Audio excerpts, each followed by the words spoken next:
Red టీవీలో మీ వ్యాపార ప్రకటనల కోసం ఈ నంబర్ ని సంప్రదించండి 6281747728. Hi viewers, welcome to our channel. ప్రస్తుతం మనతో పాటు senior journalist Damoh Bala sir అన్నారు. వారితో మాట్లాడదాం. నమస్కారం సార్. నమస్తే సార్, కవిత గారి కేసులో ఒక భారీ ట్విస్ట్ చోటు చేసుకుంది సార్. అదేంటంటే Rouse Avenue court judge resign చేశారంట.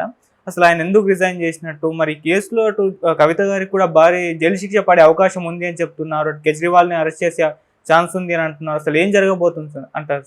కవిత కేసులో ఒక 3-4 రకాల పరిణామాలు చోటు చేసుకున్నాయి. అవి అందులో టాప్ చెప్పుకోవాలంటే జడ్జిని మార్చేశారు. ఆ rows avenue court judge Nagpal ఆయన్ని మార్చేసి కావేరీ బవేజా అనే ఒక వారిని తీసుకొచ్చారు.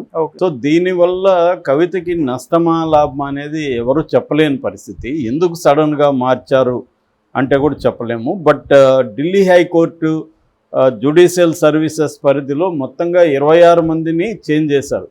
కాబట్టి ఇది రెగ్యులర్గా జరిగే మార్పే అంటున్నారు. కానీ జస్టిస్ నాగ్పాల్ ఈ కేసులో ముందు నుంచి కూడా రౌస్ అవెన్యూ కోర్టు జడ్జిగా ఉన్నారు. ఆయన ఆధ్వర్యంలోనే ఉప ముఖ్యమంత్రి మనీష్ సిసోడియాకి జైలు శిక్ష పడింది. తర్వాత సంజయ్ సింగ్ ఆప్ ఎంపీ, ఆయనకి జైలు శిక్ష పడింది. ఇంకా చాలామంది శరత్ చంద్రారెడ్డి కావచ్చు, మాగుంట శ్రీనివాసరెడ్డి కావచ్చు, గోరంట్ల బుచ్చిబాబు కావచ్చు, అరుణ్ రామచంద్ర పిల్లై కావచ్చు, ఇలాగా ఈ కేసులో ఇన్వాల్వ్ అయిన వాళ్ళు ఇప్పటి వరకు ఈడీ 15 మందిని అరెస్ట్ చేసింది, సిబిఐ 6 మందిని అరెస్ట్ చేసింది. అందరి విషయంలో కూడా ఆయనే డీల్ చేశారు. ఆయనకి సమగ్రంగా దీని మీద పట్టుంది. అలాంటిది కవిత అరెస్ట్ అయ్యి కస్టడీలో ఉన్న సందర్భంలో ఎందుకు జడ్జెస్ మార్చారు అనేదైతే పెద్ద డిబేట్ అయితే జరుగుతుంది దేశవ్యాప్తంగా. మరి దీనివల్ల కవితకు ఇబ్బంది అనేది ఎక్కువ మంది అంటున్నారు. ఎందుకంటే ఆయనకి కొంత పూర్వాపరాలు తెలుసు కాబట్టి ఆయన స్వేచ్ఛగా నిర్ణయాలు తీసుకోగలుగుతారు. కొత్తగా వచ్చిన జడ్జికి కొంత టైం పడుతుంది. అందువల్ల జనరల్గా ప్రత్యేక కోర్టుల్లో ఎప్పుడైనా కూడా ఏం జరుగుతూ ఉంటుందంటే ఇన్వెస్టిగేటివ్ ఏజెన్సీలకి అనుకూలంగానే ఎక్కువ భాగం ఆ కోర్టులు పనిచేస్తుంటాయని విమర్శ దేశవ్యాప్తంగా ఉంది. ఈ విషయంలో అయినా కాదు, ఈవెన్ చంద్రబాబు కేసులో కూడా ఆయనకి రిమాండ్ ఇవ్వాల్సిన అవసరం లేదనేది చాలామంది అభిప్రాయం.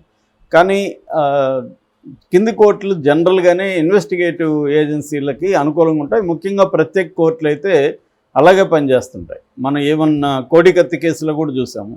ఎన్ఐఏ కోర్టు ఎన్ఐఏకి అనుకూలంగానే అబ్బాయికి బెయిల్ రాకుండానే చేశారు. సో అందువల్ల ప్రత్యేక కోర్టులు కొద్దిగా స్ట్రిక్ట్గా ఉంటారు. కాబట్టి ఈమెకు జైలుకి ఖచ్చితంగా 23వ తేదీ జైలుకి పంపించేస్తారు అన్న ఒక ఆందోళన అయితే బీఆర్ఎస్ వర్గాల్లో కనిపిస్తూ ఉంది.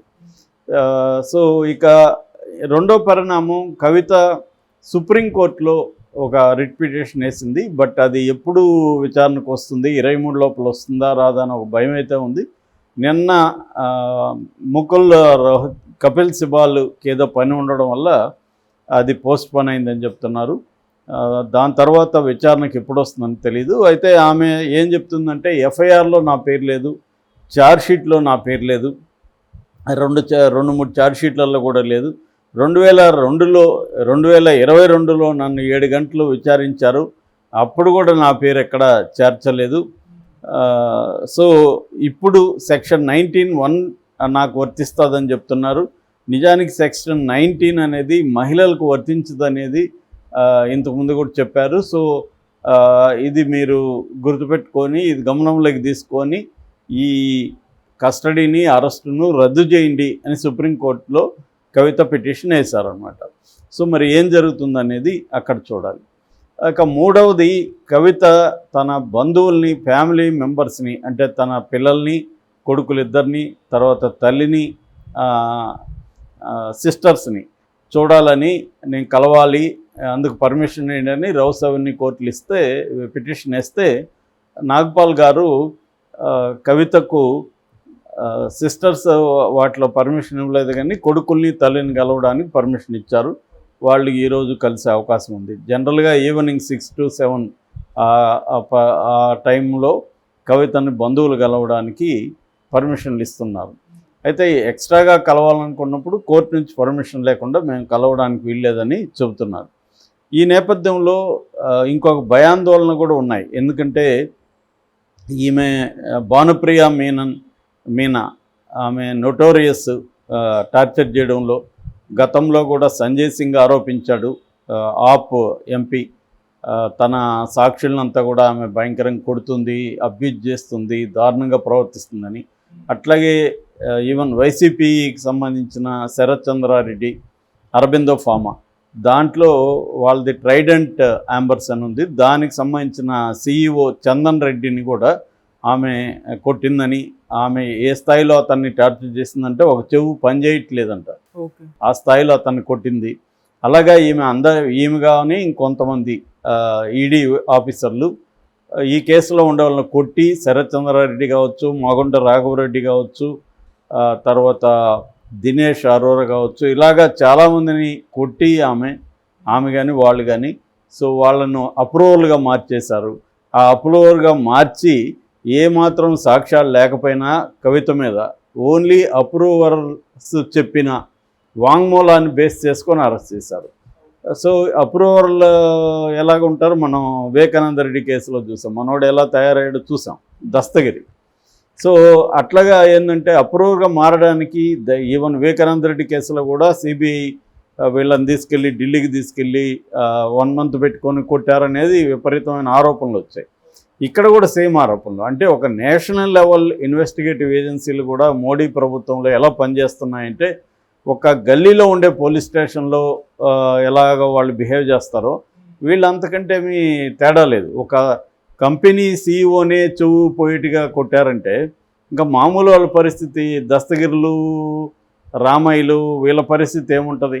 అక్కడ వాళ్ళకి అంత ఇన్ఫ్లుయెన్స్ ఉంటుంది, అంత ఇది ఉంటుంది, వాళ్ళని అలా చితగొట్టారంటే మామూలు వాళ్ళ పరిస్థితి మనం ఊహించుకోవచ్చు. సో అది జరుగుతున్నట్టుగా, అందువల్ల కవిత కూడా ఆందోళన వ్యక్తం చేస్తూ ఉంది. తన మీద కూడా ఏమన్నా ప్రయోగిస్తారా ఇటువంటి 3rd degree అనేది చేస్తుంది. ఇక 4వది బేసిక్గా కేజ్రీవాల్ని అరెస్ట్ చేసే అవకాశాలు ఉన్నాయి. నిన్న ఢిల్లీ కోర్టులో సిబిఐ ఒక మాట చెప్పిందని అంటున్నారు. అదేంటంటే త్వరలో హై ప్రొఫైల్ అరెస్టులు జరిగే అవకాశం ఉందని. దీనికి నేపథ్యం ఏంటంటే మొన్న ఈడీ ఒక స్టేట్మెంట్ ఇచ్చింది కవిత విషయంలో, ప్రెస్ నోట్ ఇచ్చింది. ఆ ప్రెస్ నోట్లో ఏముందంటే కవిత, కేజ్రీవాల్ కలిసి ఈ ఎక్సైజ్ పాలసీని మార్చడంలో కుట్రబన్నారు. సో కవిత, కేజ్రీవాల్ ఇద్దరు కూడా కాన్స్పిరేటర్సు అనే వాక్యంలో వాళ్ళు వాడారు. అంటే దీన్ని బట్టి ఇప్పుడు కవిత వాంగ్మూలాన్ని బేస్ చేసుకొని కేజ్రీవాల్ని అరెస్ట్ చేసే అవకాశం ఉంది. అంటే సాక్ష్యాధారాలు దొరికాయి మాకు అని చెప్పి కేజ్రీవాల్ని అరెస్ట్ చేసే అవకాశం ఉంది. అంటే మనం వీళ్ళ ప్యాటర్న్ కానీ తీసుకుంటే బీజేపీ ప్యాటర్న్ను ప్రధానంగా క్యారెట్ అండ్ స్టిక్ పాలసీని అమలు చేస్తుంది. క్యారెట్ అండ్ స్టిక్ పాలసీ అంటే ఇది ఎప్పటి నుంచో బ్రిటిష్ కాలం నుంచి కూడా ఉందన్నమాట. బెంతమ్ అనే ఫిలాసఫర్ దీన్ని ప్రజెంట్ చేశాడు. అంతకుముందు నుంచి రైతుల్లో ముఖ్యంగా గాడిదల్ని తీసుకుని వెళ్ళేటప్పుడు ఒక కర్రకు క్యారెట్ కట్టి గాడిద ముందు చూపిస్తారు, వెనకాలేమో దాన్ని పొడుస్తుంటారనమాట. సో అక్కడి నుంచి ఇది క్యారెట్ అండ్ స్టిక్ పాలసీ అని వచ్చింది. దీన్ని బ్రెడ్ అండ్ స్టిక్ పాలసీ అని కూడా కొన్ని చోట్ల అంటారు. దీన్ని విన్స్టన్ చర్చిల్ ఫస్ట్ టైము పాలిటిక్స్లో వాడారు 1938లో. ఇది బీజేపీ తీసుకొస్తుంది అనమాట. బీజేపీ ఏం చేస్తుందంటే ఒక పక్క నిన్ను కేసులు పేరుతో బెదిరించడం ద్వారా నిన్ను లొంగ తీసుకుంటుంది. సో ఇప్పుడు చంద్రబాబుని అలాగే లొంగ తీసుకుంది. చంద్రబాబుని జైల్లో పెట్టించడం ద్వారా చంద్రబాబు పాహిమా మీరే అని, అంటే ఎవరైతే మనల్ని కొడతారో వాళ్ళతోనే స్నేహం చేసి వాళ్ళనే పాహిమానాల్సిన పరిస్థితి వస్తుంది. మన సినిమాల్లో చాలాసార్లు చూస్తుంటారు, పెద్ద రౌడీ అనేవాడు ఒకరిని పోయి కొట్టడమో ఇది చేస్తే చివరికి వాళ్ళు సరెండర్ అయిపోతారు. సో సరెండర్ కాని వాళ్ళు ఎవరన్నా ఉంటే జైలుకి వెళ్ళాల్సిందే.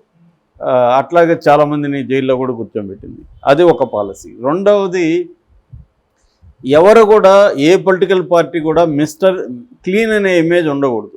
అందరూ కూడా తాను తప్ప, బీజేపీ తప్ప దేశంలో ఉండే ప్రతి పార్టీ కూడా పరివార్ భ్రష్టాచార్ పార్టీ అని మోడీ పదే పదే చెప్తుంటాడు. అంటే కుటుంబ పార్టీ, కరప్ట్ పార్టీ అని. సో ఇప్పుడు ఈ పార్టీకి పార్టీకి కుటుంబ పార్టీ అనే పేరు లేదు కేజ్రీవాల్ పై, కానీ భ్రష్టాచారం అనేది కూడా లేదు ఇప్పుడు. ఎందుకంటే అది అవినీతికి వ్యతిరేకంగా జరిగిన ఉద్యమంలో నుంచి పుట్టిన పార్టీ. ఇప్పుడు దానికి కూడా భ్రష్టాచార పార్టీ అనేది ముద్ర వేసేసి అరెస్ట్ చేసేస్తే ఆ పార్టీకి కూడా ముద్ర పడిపోతుంది. ఒక్క బీజేపీ తప్ప క్లీన్, ఇంకెవరూ క్లీన్ కాదు అనేది బీజేపీకి ఉండే ఒక ప్లాను.